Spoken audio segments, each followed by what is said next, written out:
Sophie Roule, bonjour. Bonjour. Bonjour. Alors, ma première interview à Nîmes, en tant que magazine culturel qui se développe sur le côté Occitanie, après la région sud et Monaco. Alors, je suis très enchantée que vous soyez ma première interview. Moi aussi. Moi aussi. Vous êtes l'adjointe à la culture de la ville de Nîmes, oui. Et vous êtes en pleine effervescence d'un événement tout à fait nouveau et absolument incroyable dans l'investissement de l'art contemporain sur la ville de Nîmes, qui s'appelle la Contemporaine de Nîmes tout simplement. Tout à fait. Comment est né ce projet ? Alors, ce projet, il est né il y a un peu plus de 3 ans maintenant, quand il a fallu élaborer le projet de campagne de Jean-Paul Fournier, donc en 2020. Et c'est vrai qu'on était un petit groupe à se réunir pour imaginer la ville de demain en matière culturelle, comment faire rayonner la ville différemment que par ses atouts actuels, qui sont la tauromachie, les cultures taurines, mais la romanité, l'Antiquité, les monuments romains, l'UNESCO, qui était un des dossiers chers à Jean-Paul Fournier, l'obtention du label UNESCO.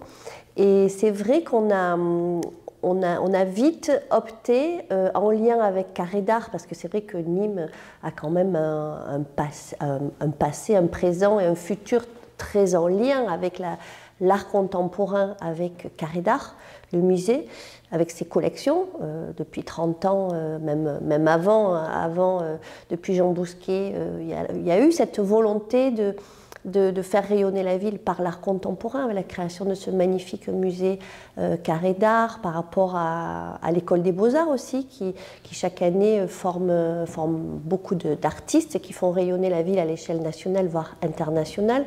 Et puis il y a un tissu associatif local en matière de création contemporaine qui est très riche. Donc, il nous semblait important d'avoir une manifestation qui relie un peu tous ces éléments entre eux, qui fédère en fait toutes ces associations. Donc c'est pour ça qu'on avait imaginé. Alors on l'avait imaginé sous la temporalité d'une biennale. Alors ça se transforme en triennale parce qu'au niveau du calendrier c'était plus optimal de retrouver cet événement sous forme d'une triennale.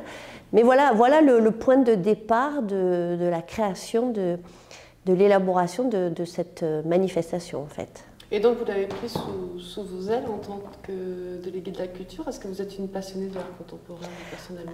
Alors, oui, aux deux questions. Oui, c'est vrai que j'ai pris sous mon aile, parce que c'est vrai que Jean-Paul Fournier m'a proposé ce mandat en 2020, et qui pour moi, est un mandat qui est passionnant, hein, donc j'ai accepté, et c'est vrai que je me suis mise au travail, alors je ne suis pas la seule, évidemment, il y a toute la direction de l'action culturelle de la ville de Nîmes qui travaille sur ce dossier depuis plus de 3 ans, depuis le début du mandat.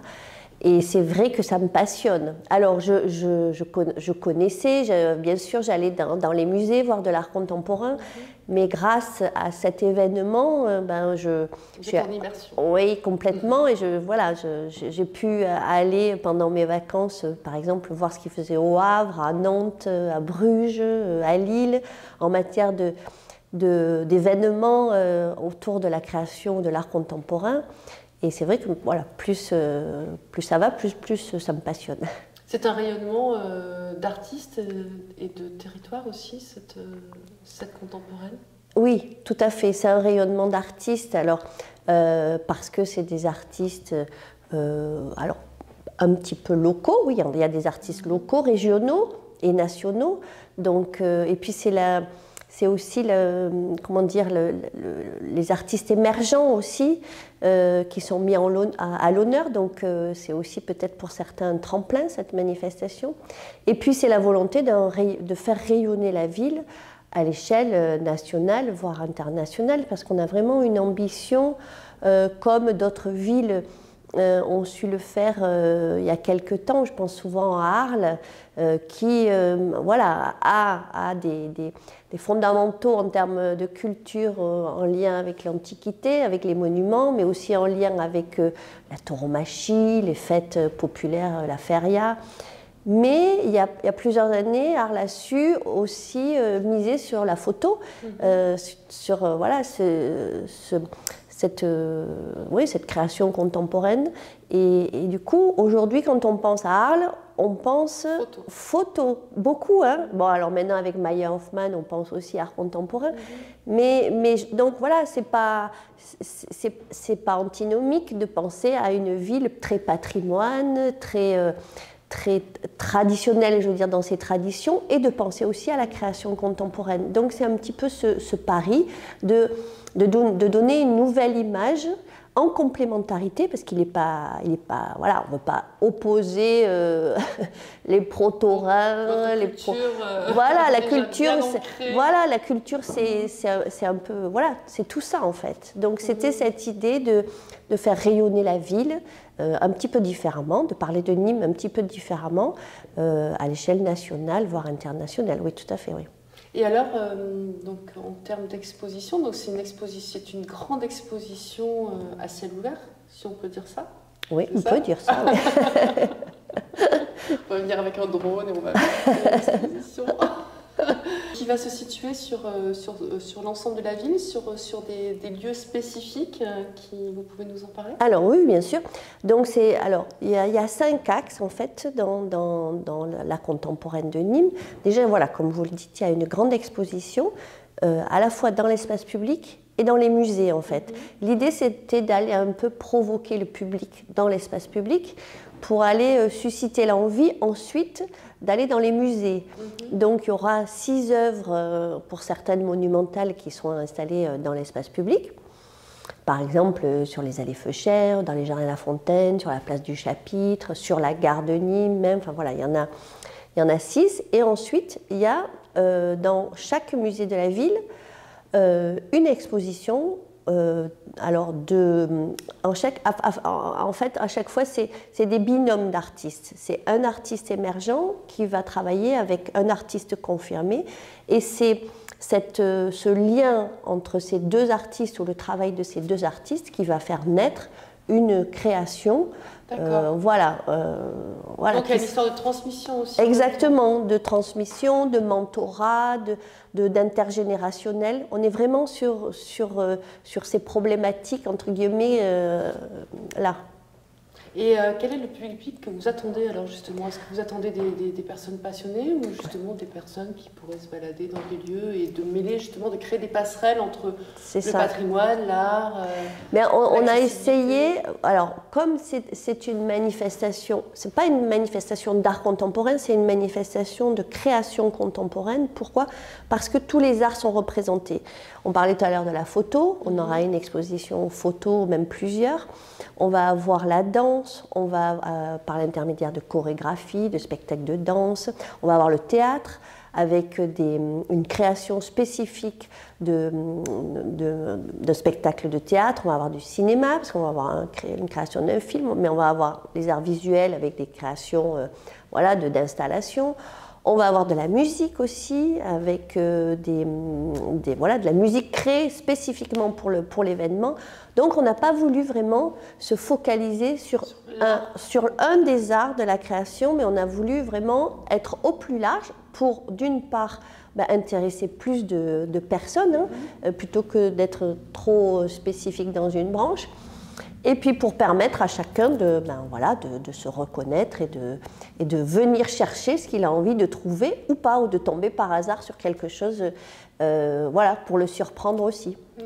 Comment vous vous sentez à quelques jours de cette ouverture-là? Parce que c'est, comme je vous le disais tout à l'heure, on a vraiment l'impression que c'est votre bébé, quoi. Oui, un peu, ouais.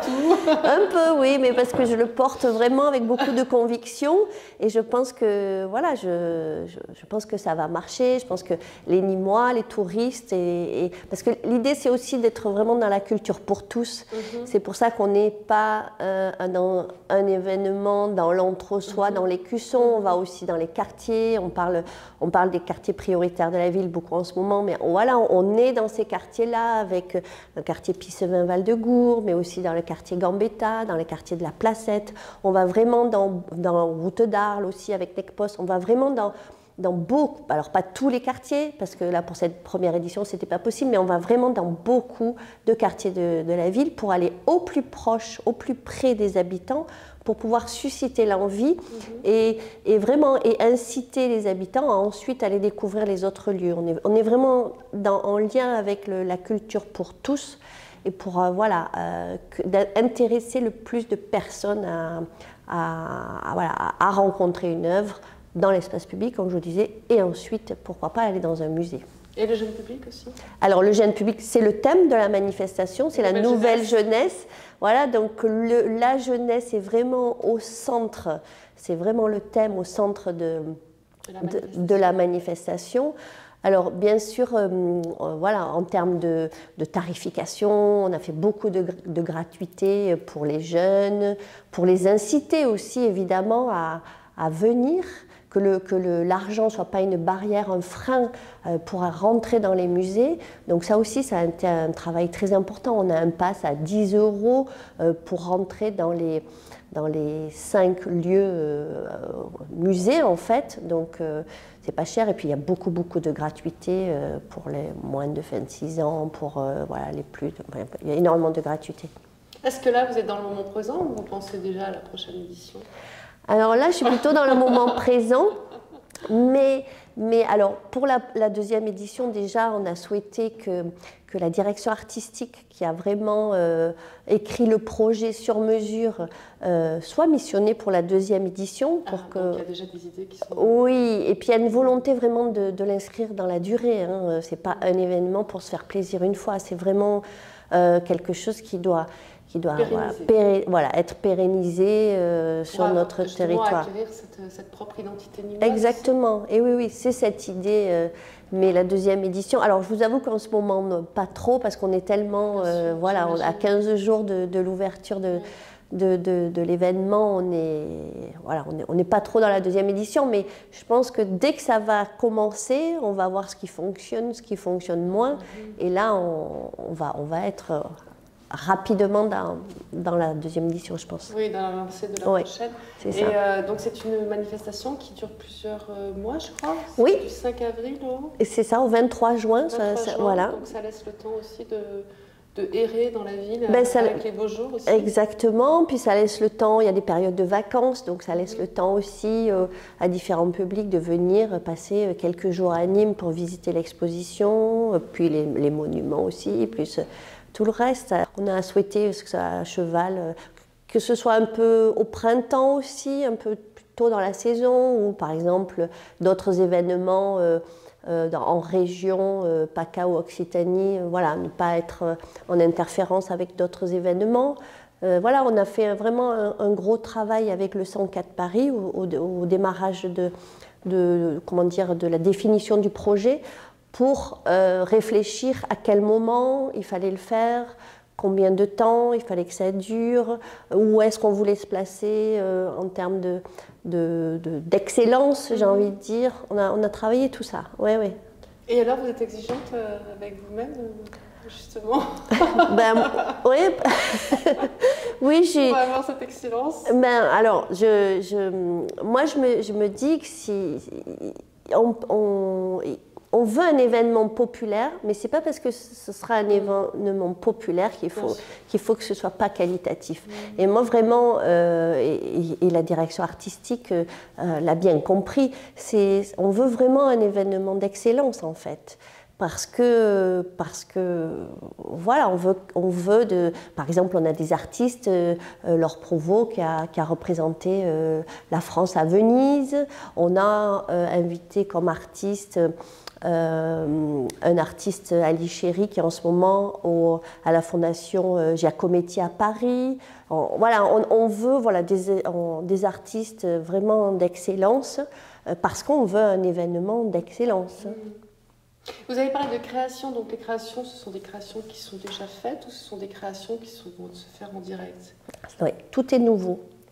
Voilà, à part spéciale contemporaine, à part par exemple, on a une très belle exposition qui va naître au musée du Vieux-Nîmes, où là, on a 2 artistes, on a Soulages, Pierre Soulages et Jeanne Vicérial. Alors là, évidemment, les œuvres de Pierre Soulages. Voilà, c'est pas à nouveau, voilà, pour l'exposition. Mais après, tout le travail de la nouvelle génération, ce sont des créations pour la contemporaine de Nîmes. Oui, tout à fait. Et vous avez des coups de cœur? Vous avez cité quelques artistes, mais est-ce que vous avez... Alors moi, je pense que cette exposition au Musée du Vieux Nîmes va être très, très, très belle, je pense. Esthétiquement, ce sera très beau.